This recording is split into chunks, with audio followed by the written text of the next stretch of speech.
Kumusta mga ka-viral na giyon nga, ay nagpaliwanag na ang sikat na vlogger at toy collector na si Yexel Sebastian sa kanyang Facebook account at kalakip nito ay isang video kung saan pinapakita niya ang isang ribbon cutting na nagpapatunay na legit ang kanyang nasalihang investment na casino at ginanap ito sa Clark, Pampanga. Makikitang kasama niya dito ang kanyang asawa na si Mikey na suportado siya sa kanyang ginagawa.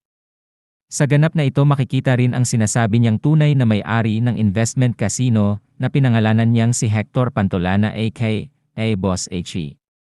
Dito ay kanyang pinaliwanag kung ano ang nangyayari ngayon sa kanilang pamilya. Heto at ating alamin mga ka-viral. Siguro panahon na para ipagtanggol ko ang sarili ko at buo kong pamilya. Ayaw ko sana magsalita dahil kahit magmukha kaming masama at basura sa buong Pilipinas, ay tatanggapin ko may ayos lang ng malumanay at tahimik pero kabaligtaran ang nangyari naging sobrang ingay na pati kaligtasan namin ay nalagay na sa alanganin. Masakit makita ang buong pamilya mo na umiiyak para sa kaligtasan namin ni Mickey at si Wapich.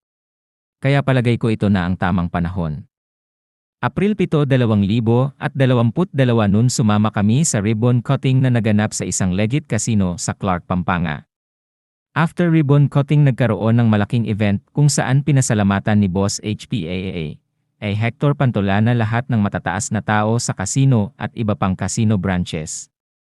Legit ang junket, legit lahat ang tao at legit ang operasyon. Hindi yan mapipeke ng kahit sino dahil hindi ka magkaka-branch sa isang casino na legal para magka-junket. Kung illegal ito, yan ang pagkakaalam namin lahat ayon sa nakita ng mga mata namin nung panahon na yon. Maraming saksi niyan at maraming tao ang nakita ako dyan at si Mickey isa lang kami sa participants nung gabi na yan at alam ng lahat ng tao yan nung gabi na yon. Ano ang masasabi niyo mga ka-viral sa inilabas na paliwanag ng toy collector at blogger na si Yexel Sebastian tungkol dito sa kanyang issue na kinakaharap? Mag-comment lang at ating pag-usapan at huwag niyo na rin pong kalimutan mag-like at mag-follow sa aking page para maging update po kayo sa mga viral issue sa social media. Maraming salamat po.